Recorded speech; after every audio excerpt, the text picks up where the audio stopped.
Leeds and Burnley take care of business and pull 5 clear as Sheffield United's Devon lock impression continues in Devon.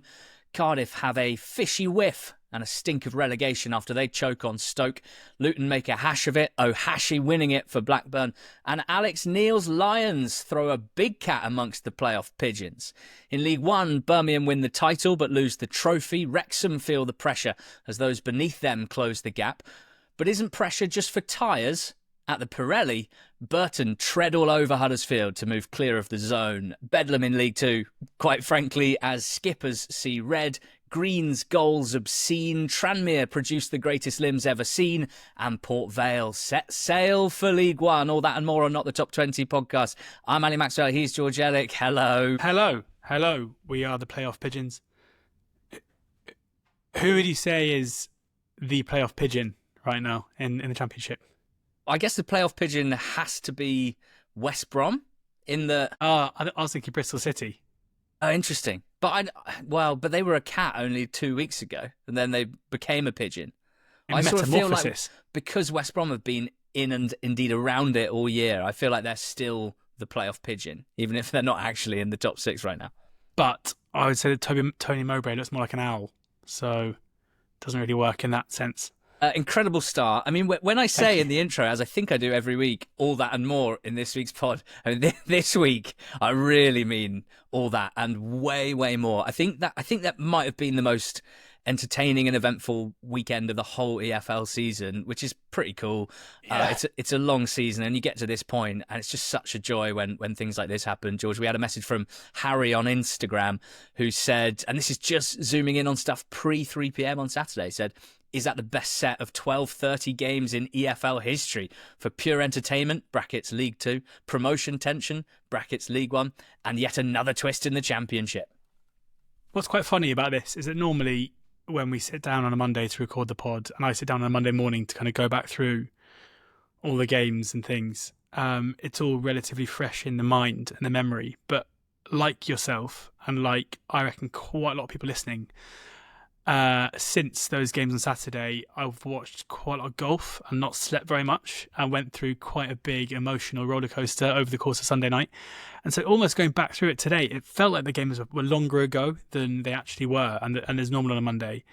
And yeah, I mean, I did 5 Live on Saturday, and I was meant to be on air at 1, and I ended up not being on air until about 1:15. So just when the halftime whistle was blowing in those 12:30 games. And I remember thinking, I nearly texted the producer to be like, rather than do all the stuff that we prepped, should we just have a chat about the first half of these games? Because there's enough narrative going on in 45 minutes at Leeds, at Plymouth, Doncaster, and Swindon to keep us going we could probably do a pod on it. Unbelievable scenes there. And then it turned out that a remarkable game, possibly the 5-4, which we'll get onto in Swindon Bradford. Maybe not even the best game, not even in the EFL, but maybe not even the best game in League 2. So work that out. Absolutely unbelievable. Before we get going today, we are so excited to announce that there will be another Not the Top 20 podcast live show. The one live show that we did, which I think is coming up to 3 years ago now, was genuinely one of the best nights of my life at the Leicester Square Theatre.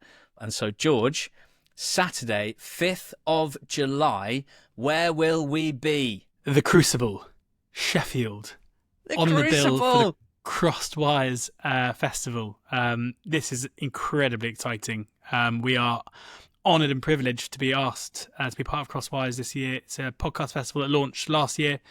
It has some massive names in the podcasting space, not just in sport, but across all different industries and topics. Please come and join us. It's a Saturday afternoon in July.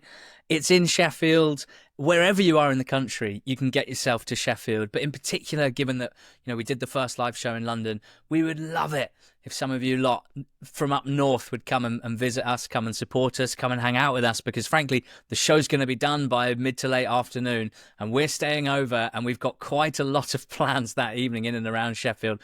We'd love to just have a good night out with anyone that wants to come and get involved. Sheffield's an amazing city, and you can get tickets at crossedwires.live. That is crossedwires.live. We will continue to update you on further details about the show, but we hope just the very fact that we're putting this on, that we're part of this, and you can book a ticket specifically for our show, means that many of you will do so ASAP and lock in Saturday the 5th of July, Crossed-Wired Festival, not the top 20 live.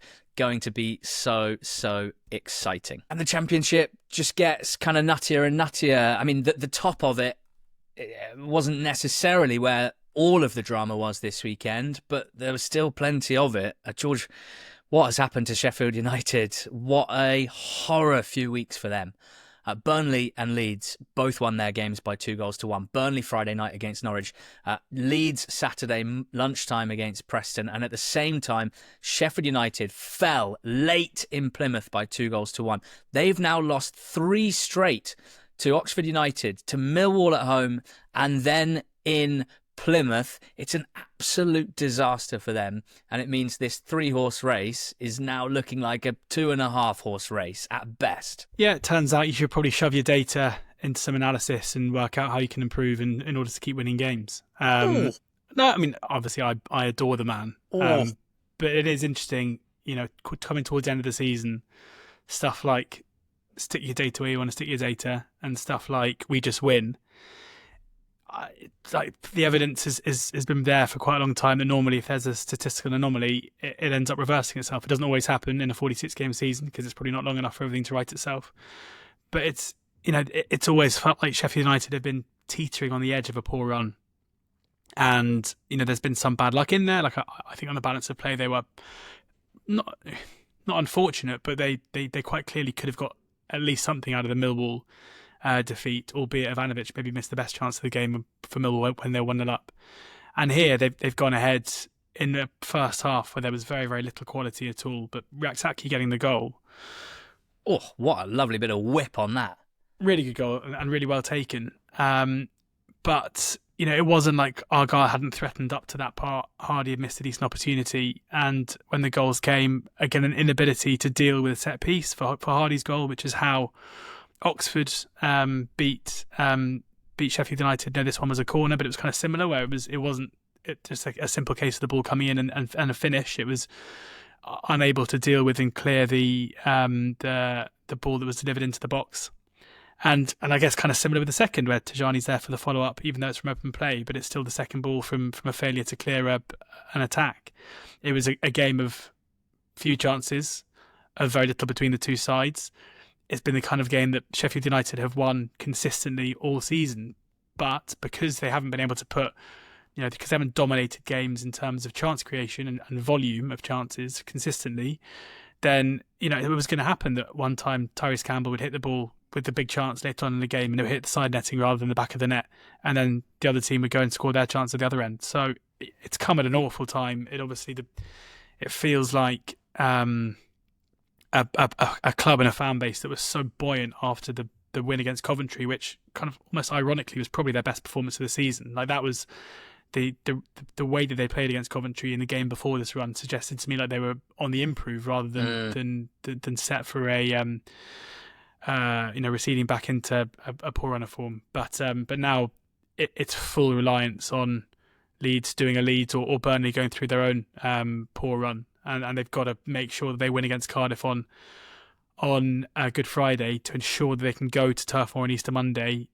still in this. Because if they drop points there, then you're possibly looking at a game that looked like it was going to basically be a playoff final in itself a couple of weeks ago in terms of a promotion, a winner-takes-all kind of clash, to one that Burnley might be able to afford to lose. I'm remembering a couple of weeks ago when I asked you, if you were in this automatic promotion battle, which manager would you want guiding you over the finish line? And you said, probably Daniel Farke. And I said, definitely Chris Wilder. I think it's like, we used to say this about Marcelo Bielsa when Leeds didn't go up. And then when they did go up, it's like, live by Bielsa, die by Bielsa. And that was more about his dogmatic playing style and the intensity of it. and the benefits that they got, and then the clear issues that they had maintaining it towards the end of the season. And I think there's an aspect of live by Chris Wilder, die by Chris Wilder, and more specifically, his personality and the way that he manages the team. He uses his personality to try and make his team better. And as we've discussed many times over a long career and at 4 or 5 different clubs or in different spells, 2 at Sheffield United, he has objectively done that and has raised the level of the team and raised their standing in the pyramid. Like, he's now getting loads of stick because he is not handling the poor run well, not just getting into a scrap at full time with Argyle players, which just looks so tin pot and so like you have no control over the situation at all, which is not what you want your manager to be doing, but also with, what were probably understandable comments, having a go at some of the away fans after that Oxford game for expressing their displeasure at the performance. He called for a sparkling atmosphere at Bramall Lane in midweek, and they promptly lost at home to Millwall. So it couldn't be going much worse. And because he's such a big personality, he's a target to be shot at for gleeful rival fans, much more so than maybe a Daniel Farke, who seems to wind up Leeds fans more than he winds up most neutral fans, to be honest. And my personal opinion, even with this poor run, is that a huge reason that Sheffield United have picked up 85 points this season and won the most matches in the league, which is still true, is because of his personality and his management of the team. But I also think that with Wilder, and extending it to almost any manager you can think of that we've covered for a long time in the EFL, I think it's the case that what makes managers successful when they are is also quite often the thing that gets held up as the problem when they fail. And I think of someone like Russell Martin. When things are going well, it's because the process and the style of play and his management style, his communication style is excellent and it's working. But when things aren't going well, all of those same things are held up as an issue, right? You can even go as, even someone in a completely different category, like Neil Warnock or Tony Pulis. What gives them success quite often in the short term, organisation, spirit, man management, motivation, is then the same sort of stuff that gets held up when results aren't good. Well, the football's terrible. It's caveman football. It's old-fashioned. It's not working. That management style's not working. So I say all that to say that Sheffield United are currently dying by Wilder, but they've also lived by Wilder plenty as well. And I would really hate to see things massively spiral between him and the fan base if they finish third and head into the playoffs, because I know they've got a terrible playoff record. I know plenty of Blades fans who are already saying we might as well not bother with the playoffs because we won't win them. Clearly, if anyone's ever listened to you and I and knows the way we think about football, knows that we'll turn our nose up at that sort of stuff, because that's just not how it works, really. But massive favourites to win the playoffs. And rightly so. But I think it's an interesting thing about we could have talked about Wilder having a scrap and saying lots of newsworthy things, but I think the more interesting discussion to have is about the nature of management and how these guys are both praised and criticised, sometimes for basically the same thing. And I also think with someone like Wilder, you've experienced it with him at Oxford. You've also experienced Carl Robinson. I think there are some similarities here where the personality is so strong, is so extrovert, is so front-footed. I think it can feel better when you win, certainly in Wilder's case, because he's a Blade himself. I think it feels better when you win with a manager like this, but it probably feels worse when you lose, right? The alternative is a Scott Parker. It definitely doesn't feel as good when you win with Scott Parker as your manager, because his personality is much more sterile than Chris Wilder. He's not going to give as much of himself to you as your manager. There's not going to be a true connection, or I don't think so anyway. But when you lose, there are issues with Parker, there are issues with Farke, there are issues with Wilder. All managers are bad when you lose. So I think it's just fascinating. I'm finding how Farke, Parker and Wilder have approached this fascinating. They've all come in for stick this season. 2 of them are going to win automatic promotion. There's absolutely no doubt about that. And right now it looks to be Burnley and Leeds. Just tell me a bit about that, Leeds. Well, just quickly, because you mentioned my experiences with Wilder at Oxford. And Sheffield United fans can take huge heart out of the 2009-2010 Blue Square Premier season, where Chris Wilder had Oxford at the top of the league for most of the season. We then went on an absolutely horrendous run and fell away into the playoffs, and he somehow managed to steady the ship and right us and lead us to promotion. So, he, even though things are bad now, and I think we've seen him on a few occasions, obviously not in the relegation season out of the Premier League, but I think his his management style could rub people up the wrong way at times, but I think he is a manager who gets a reaction, and I think teams are often they're often the reflection of their manager's character and personality.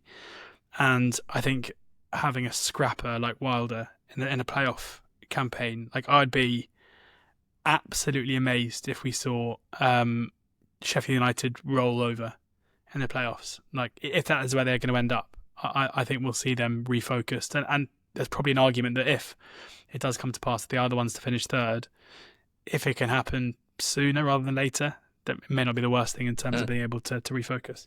Yeah, Burnley beat Norwich 2-1 Friday night. Just to go through some of the details of that, they scored with their second shot. It was a really nice pass over the top from Josh Cullen. Hannibal Medjugorje had timed his run well. Norwich, from a Norwich defensive point of view, it was a pretty simple, terrible goal to concede, but quality play from Cullen and from Medjugorje. Got me thinking that Cullen might be the most underrated player in the promotion battle. Like, he is a star player, Cullen, but there's just everything about him like hides his light under a bushel. Is that a phrase? I think that's a phrase. I think I've nailed that. In that he's just like, he sits at the base of midfield. You don't really notice him. But this will be, if they go up, the second time he's essentially anchored an automatic promotion team. And people used to lose their minds over Ollie Norwood, didn't they, for doing basically the same thing. And that's partly because they're very different on an aesthetic level. Cullen is much more of a recycler than a sprayer, despite this brilliant ball over the top for the goal. And that's not particularly sexy, whereas, Norwood's got that cross-field switch that he does 25 times a game. But I think as a tempo setter, and for someone to take the ball under pressure and to know when to keep the ball and know when to punch the ball forward, that's probably more important than passing range at the base of midfield in the modern game, and Cullen is absolutely excellent at that. And yeah, he's probably physically one of those like Norwood who's going to struggle to really make much of an impact at Premier League level, but this was a great assist for him and reminded me what a brilliant player he is, and we probably don't give him much credit. I don't think many people do, really. Anthony scored their next shot, so it was 2-0 after 3 shots, deflected in from the edge of the box. Norwich didn't muster a huge amount. They did score a goal from a set piece. Very frivolous from this Burnley defence to concede a set piece goal. That's certainly not in their nature. But got it done. Got over the line, as they have done so consistently over the last 5 months. 28 games, 18 wins, 10 draws in the last 5 months. 7 goals conceded in those 28. And Leeds won by the same scoreline Saturday lunchtime at home to PNE. They did, and initially made it look as if it was going to be a rare stress-free day with, they concede so few goals at home that when Manor Solomon put them ahead with a brilliant strike from range into the top right-hand corner, I assume quite a lot of people probably assumed that was going to be that, only for Kane Kester-Hayden to score a really well-taken goal with his weaker foot, firing across Carl Darlow and giving him basically no chance. I couldn't really work out if there was... I saw a few people on Twitter being like, I think Meslier could have maybe done better with that. And I couldn't work out if that was people joking or they actually Meslier would have saved it. Well, as in like those kind of saves he's quite good at. Like sharp. Yeah. But it's like a really well struck shot, like absolutely miles away from the keeper into the corner. Like I can't. I'm sure there were a few Preston Darlow corners that Darlow just came and claimed, and didn't drop on the floor. So, well, he was really dominant aerially, and he made one very good save as well from Whiteman. Leeds were back to their best, really, without making it count. Jaden Bogle scored, doing, again, just kind of ghosting in some space with a striker's finish from right back after some good work by Solomon down the left. And after that, they had loads of chances. Peru probably be the main culprit, although Aronson missed a couple of good chances too. And they really should have made the game safe. And instead, it got quite nervy last 5 minutes or so without any kind of real scares. But yeah, from a attacking perspective from Leeds, they were kind of at their scintillating best again, creating those opportunities pretty much at will. And, with Sheffield United's results going as they have done, you feel like their scare might be coming to an end now. And it looks like it's going to be, well, you never know with Leeds, but it looks like, and I kind of hope we get this, if it is to be the case, and Sheffield United can't chase them down. Hopefully we get a proper title race now between two sides who are looking very impressive.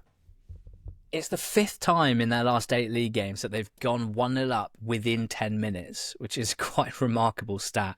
And it was Solomon, wasn't it, kind of stepping up for them in the absence of Dan James, who's been their main output guy recently. I note that with Bogle's goal, that means their starting fullbacks have now 9 goals between them this season, on top of 11 assists, which is pretty sensational stuff.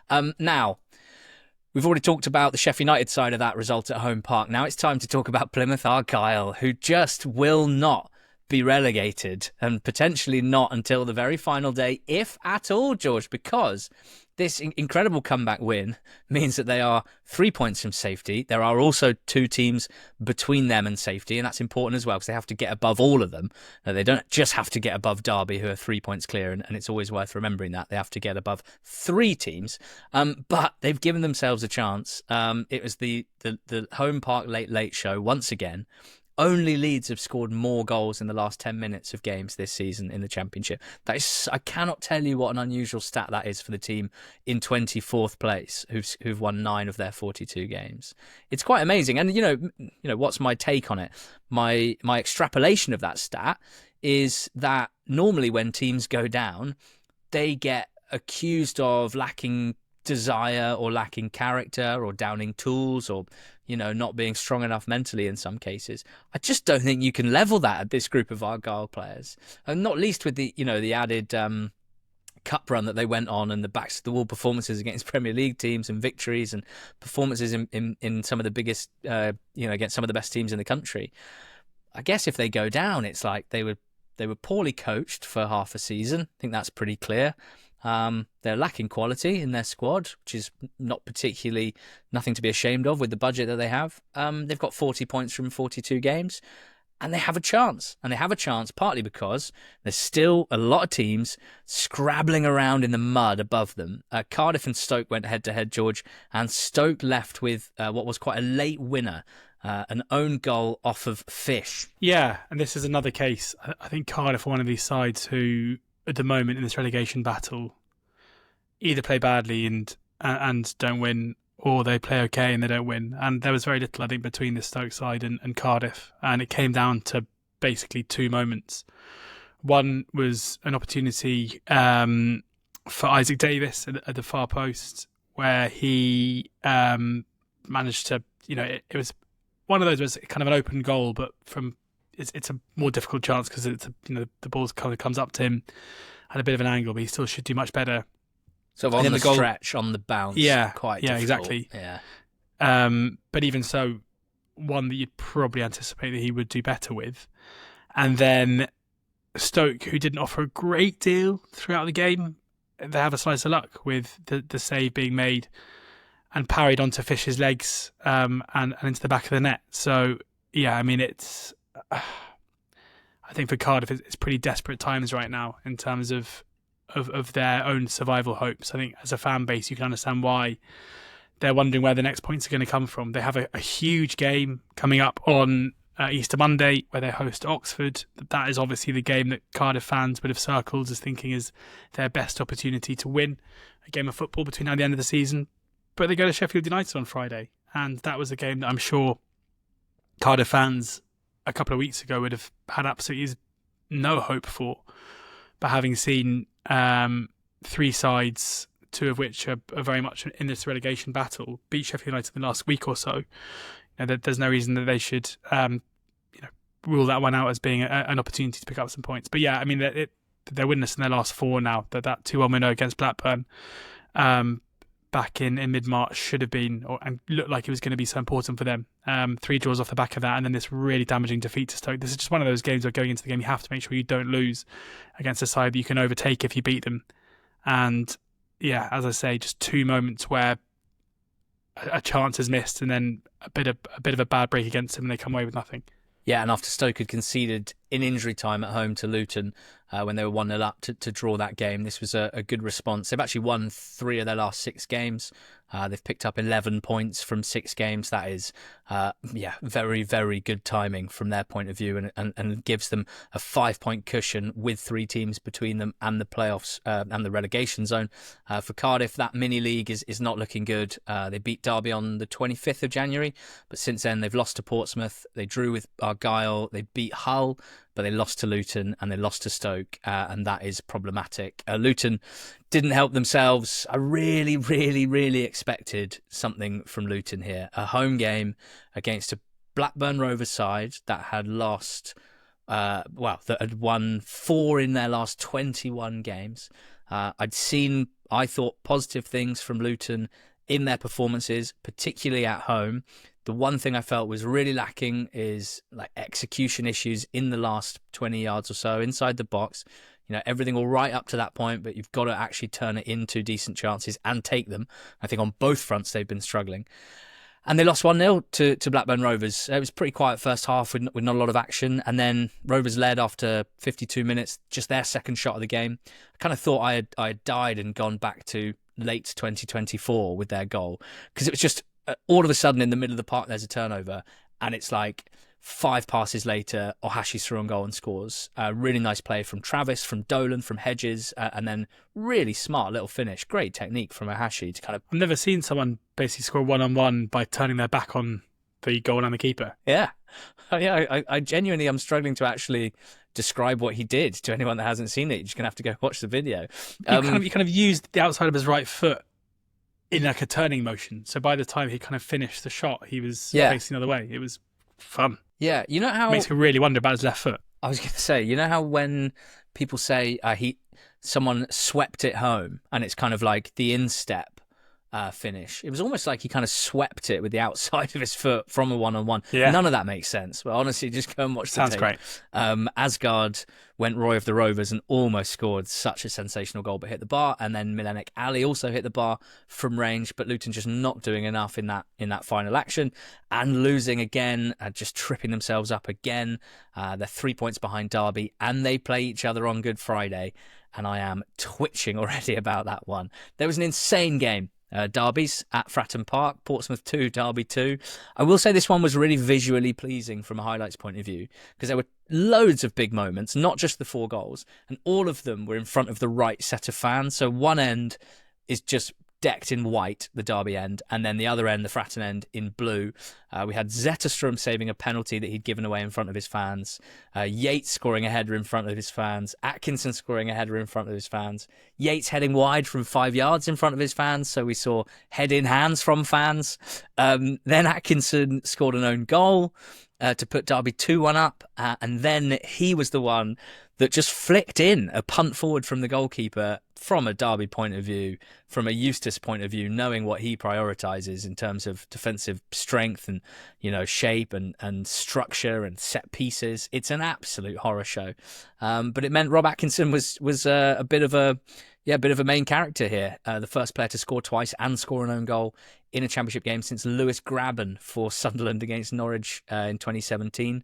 And I guess Rory McIlroy must have been watching and feeling inspired, because he basically did an Atkinson at Augusta. He did some amazing stuff, then he lit himself on fire, and then he finished in glory. And I think we can all relate to that. It's just, all jokes aside, that was a massive goal in terms of the relegation picture, because had Derby won this, they'd have gone level with Pompey and 3 points clear of the drop. And now they're the ones just above it still, only 1 point above it. And Portsmouth are now 4 clear as well. So from a Pompey point of view, I'm sure they won't be feeling this comfortable, but I would suggest that goal has more or less secured survival, where if they hadn't scored it, wow, it would have been, squeaky bum time. We also had... I'd say the quality of the header finishes in this game was unbelievable, I thought. The Yates header was fantastic. The Atkinson first header was also very, very good from a set piece. And then even the equaliser, where it's a pretty weird one, but he, it manages to kind of almost just push it, just guide it. Fun headed goals. I like headed goals. Could not agree more. George, Sheffield Wednesday 0, Oxford 1. Yellows. Have you Have you got a decent pair of sunglasses? No. Okay, well, you might want to maybe after we record, maybe head to the shops, pick up some sun cream as well, and pack those flip flops, mate, because you are on the beach, so you are staying up. I don't know. I knew you'd hate that. I knew you'd hate that. Bit early. But you are. You're going to be in the Championship next season. I'm excited for you. 18-1. We are to get relegated. Perceived 5% chance of relegation, which I think Oxford fans will tell you it's still about 25%, but I think 5% probably is about right. I mean, it's a huge win, this, and there are kind of a lot of nice factors to it. Sam Long being the goal scorer, who is someone who is an Oxford boy who's come through the academy, who, when we were playing in League Two, lots of people said wasn't good enough for us then. He's just continued to prove people wrong. He was one of the best players on the pitch in the playoff final when he was drafted in after Finn Stevens has started the first two, the two playoff semis against Peterborough. Sam Long was brought on at half time against Peterborough in the second semi, just to look after Efren Mason Clark and Harrison Burrows, and did a great job of it, and then was retained for the playoff final, where he absolutely crunched Magoma in about the first 15 seconds, and he barely got on the board again for the whole game. He's just one of those players that wherever Oxford are in, if Oxford are a League Two side in 5 years' time, or if Oxford are a Premier League side in 5 years' time, I reckon Sam Long will still be part of the squad. He is. I wonder what's more likely. Great question. Probably League Two. If we don't get planning permission this summer, then probably no football at all. But that's for another show. It was and it came from a long throw from Will Volks. I really liked. It's like, sorry if Wednesday fans maybe ignore this part, but I loved the fact that Volks, who obviously has a massive affinity towards Sheffield Wednesday, went over and applauded them after the game. And he'd already celebrated in front of the Sheffield United fans when he scored from a long throw to win the game 1-0, which he threw in. And he was the furthest person away from Sam Long, having thrown the ball in initially, and he was the first person next to Long celebrating in front of the away end afterwards. Like, just a brilliant character, and someone who has overcome a really difficult start to his time at Oxford, where he basically just kept giving the ball away and we conceded a goal for the first five games of his time. Yeah. Now his long throw is basically our most creative outlet. Yeah, I wanted to present this to the panel, and I'm upset because this works a lot better written down. But Long Throxford FC, not Long Throxford United, is what I'm calling it. Sam Long Throxford.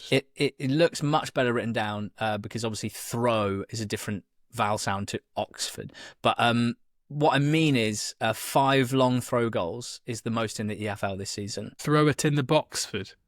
Nice. Thank you. That's really nice. You've scored the most long throw goals in the EFL this season. You've got Volks. You signed Elek in January. I think all of them have come since maybe December, or certainly since Rowley took charge.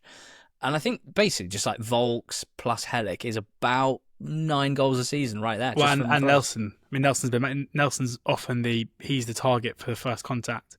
With Elek in behind, and then everyone else kind of swarming around. But it's interesting because against QPR, the game I went to midweek, it was so obvious that QPR had just massively prepared for this. Like, they had basically 5 men, their 5 tallest players, and QPR are a big side, surrounding Nelson, and they won first contact on every single long throw, to the extent that when we were chasing the game in the last 20 minutes or so, we stopped doing them because there was no point. We weren't getting near it.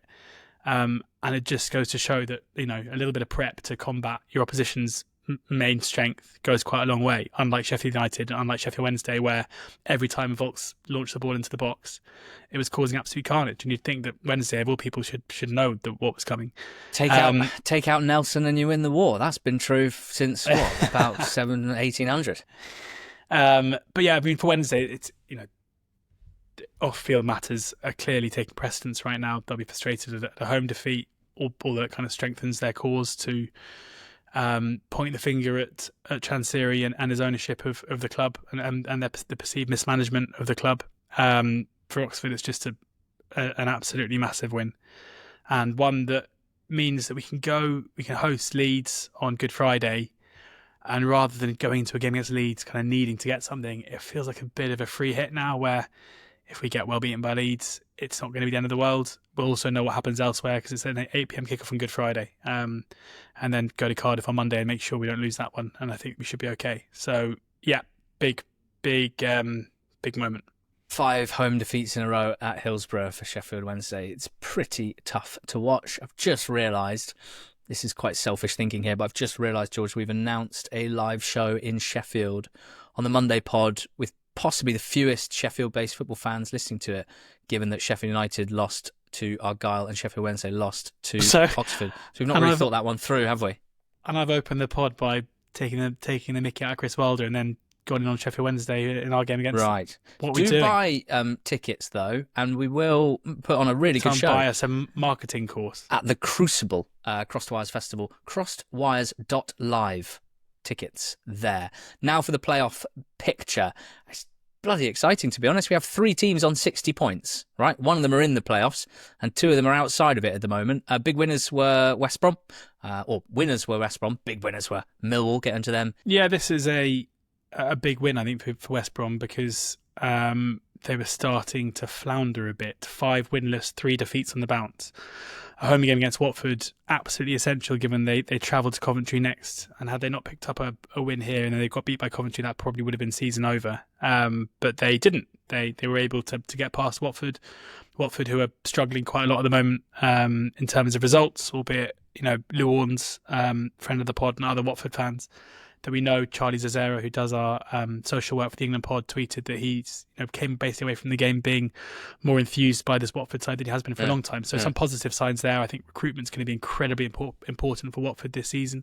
It's often felt to me like Watford have had the players and not necessarily the strategy and the manager, but now it kind of feels like maybe they've got quite an exciting manager but don't have the players needed to get the best out of him. So it'll be interesting to see how, I think Watford fans felt a bit shortchanged last summer by how the Pozzos approach recruitment with Watford and recruitment with Udinese. So it'll be interesting to see after quite a promising season how they approach this time around. Always love that you pronounce Udinese like Udinese. Lavezzi, the former Argentina attacker. Ask anyone from Udine. Udine, how they say it, and they'll let you know. But yeah, Baggies, Colin Grant scored early on, 10 minutes into the game, the first shot in the game before Mikey Johnson made it 2-0. And West Brom were okay. They were fine. There wasn't by any stretch a resounding win, but they were good value for the 3 points. And have a huge game coming up, travelling to Coventry in order to try and get their way back into the top 6 where they've spent so much of the season. Millwall 1, Middlesbrough 0 means they are now level on points. Borough have a goal difference that is 10 goals superior than Millwall, but Millwall have the momentum. And is there anything more important in sport than momentum? Yes, probably about 50 things I can think of off the top of my head. But they're in good form. Let's not be flippant about it. Millwall have now won 9 of their last 15 games. 2 draws and 4 defeats. No team has won more championship matches in the same period. Alex Neil is cooking. They won 1-0. They had the better of a tight game. It's pretty much exactly as you'd expect it to be. And they slightly overwhelmed Borough inside Borough's box, with Borough not being very good at defending their box pretty consistently. And Camille Negley scored the winner. Now, Millwall are doing really well. They're kind of up against it a little bit. Quite a small squad, not a huge amount of, a few players missing at the moment. Tanganga being one of them. Coburn couldn't play here because he's on loan from Borough. Alex Neil said afterwards that Negley was only meant to get 15 minutes on doctor's orders. He played 21 minutes and pulled his hamstring. Is now out for the season, which is not ideal at all. But it's an incredible week for Millwall. They went, they beat Pompey, didn't they, last weekend? They beat Sheffield United at Bramall Lane in midweek. And now they've beaten Borough. Their next 3 are against Blackburn and Swansea and Norwich, who are all, all in and around them in the table or just beneath them in the table. But all 3, without a doubt, teams that have less obvious motivation than Millwall. So it's now, there's every chance that they go into, that they get through Easter and have the last couple of games with a decent chance of making the playoffs. And it would be an incredible thing, an incredible achievement. And it would just be an extension of quite a head-scratching couple of years for Millwall, where feels like they've had some quite scary lows in both last season and this season. But they might end up, they might not end up in the top 6, but even if it's 7th or 8th, it would still be a fantastic points return and league finish. And they must be thinking, why not us? And I don't have any particularly good reasons, other than that they don't score very many goals. But frankly, these games are all pretty tight at the moment for most teams, and they're doing enough. QPR drew 1-1 with Bristol City. It's probably probably actually, given how the game went, Bristol City a decent point here. They scored their only shot on target. They've got that 4-point cushion now to 7th spot, which is crucial. Karamoko Dembele scoring a header from open play was not on my bingo card. It wasn't even like a back post header with no one around him. It was a sort of in the middle of the goal, climbing between two centre-backs and timing it really well. But Bristol City's goal was one of my sort of sneaky favourites of the season. I think next season we should try and have a niche goal of the season, because, as you've discussed many times, quite a lot of the goals that are sort of considered conventionally attractive are goals that you're not particularly attracted to because you like something a bit quirky, don't you? You like something a bit different, something a bit alternative. And I think that's what we have here with this Bristol City goal, where Max Bird's assist is just... Oh, it's so good. He's on the ball, like, about 22, 23 yards out. Doesn't seem like there's much on. He's pretty stationary. And then Earthy makes a little dart down the centre-back's blind side. And Bird rolls his foot over the ball onto his right foot, but so that he can then slip the ball through with the outside of his left foot, a very Adam Wharton-esque passing technique. And Earthy finishes it off with a first-time finish with the outside of his boot, right-footed into the far corner. It's just so good, so smart, technically brilliant, and I absolutely loved it. Not their best performance, but not a terrible result. And last but not least in the Champ, George, Sunderland 0, Swansea 1. Swans fans have had some decent away days in the last couple of weeks at Ellen Road and now at the Stadium of Light. We haven't done a huge amount on Sunderland recently, partly because I don't really know what to say, mate. They're in this weird period of stasis, which is not their fault, and it's not great for them either, but it means it's kind of hard to judge things or get too excited or too concerned. It feels a bit like pre-season to me for them. Also, their games are dull. The last 4 games have been 1-0 win, 1-0 win, 0-0 draw, 1-0 defeat. I kind of agree. Like I've loved the Sunderland side for much of the season, and I kind of spoke about it on the betting show as well, where it does feel like Regis Libri has kind of written the season off a little bit. It reminds me a little bit of Southampton's end to the season last season, where they were the first in the automatic promotion race of 4 for it to become evident they weren't going to get promoted. And we saw Russell Martin ring the changes and kind of prepare for the playoffs, which did them very well. Is this a bit early to be doing that? Possibly, but it kind of does feel like it is what they're doing. They're rotating quite heavily in terms of personnel. Their front line here was just incredibly young. Where we had, well, not just their front line, we saw Rigg kind of drop back into a more central midfield role that we haven't necessarily seen him for much of the season. Watson played off the left-hand side, a player where there's obviously a lot of speculation as to his future, with the move to Brighton muted. And we had Harrison Jones playing as a 10 who's just 20. So, I can't really see this being the side that starts games when they're in the playoffs. But it does, there's still another 4 games to go this season. They've picked up 1 point from the last 2. You'd probably like to see them carry some kind of form into the playoffs. But for Swansea, Alan Sheehan quite clearly is after this job on a full-time basis, and he's doing good things in order to get it. This was a win that came thanks to a goal from a set piece with Darling heading off the bar and the ball falling to Cabango, who reacted well to prod it home. And he's making himself pretty hard to ignore, albeit some kind of nuts news coming out of Swansea this afternoon, as broken by Fabrizio Romano, that Luka Modric is set to become... Local Swansea City beat reporter. Yeah, exactly. He is set to become the minority owner, which, as is the case these days with certain other EFL clubs, where it seems to be a bit of a fad to have a minority owner who's quite front and central when it comes to the ownership group, but actually in reality owns about 0.01% of a club. I'm guessing this is probably a similar thing, but his influence I'm sure will be there, and given he's seemingly still going to be a Real Madrid player next season, you have to think that your club being owned by a Real Madrid player might be quite good for some things, I guess. It's absolutely remarkable, and I just have to say this, just so I say it out loud, even though I hate myself for saying it out loud. Is there a 1% chance he might be patrolling midfield for them?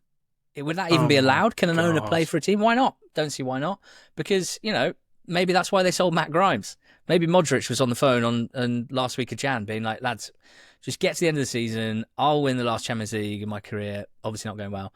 And then shall I just come and dictate play next season under who? We don't know. Davide Ancelotti, maybe. Ancelotti's son, who's the current assistant manager at Real Madrid. We're just starting rumours here, mate. I'm just starting rumours here. Carlo's going to be out of a job soon, so it'll be him. Do you think that when Luka Modric last went to Swansea on New Year's Eve 2011 in a 1-1 draw, playing 90 minutes as Rafael van der Vaart put Tottenham ahead just before half-time, before Scott Sinclair scored imagine getting Scott Sinclair and Luka Modric together after that game and said, right, Luka, in 15 years you're going to buy part of this club, and Scott Sinclair, you are going to be playing for Bristol Rovers in League One, getting relegated at League One. How do you think they both would have reacted? I just got a wave of sadness when you said 2011, because 2010 to 2014, best years of my life, mate. Imagine also telling that Rory McIlroy wouldn't win a Masters until 2025. Hull host Coventry on Monday night. A pretty big game for both teams, really. Coventry to keep these playoff cats at pigeon wing length, and Hull need to stay up. So check that one out if you listen to this before kickoff. Easter weekend is going to be massive, absolutely massive, from Derby Luton to kick us off at lunchtime on Saturday, to Coventry West Brom. Monstrous. Obviously loads of important games in terms of the top and bottom of the Championship, and on Monday as well. So make sure you join us next Tuesday for a recap of the whole weekend.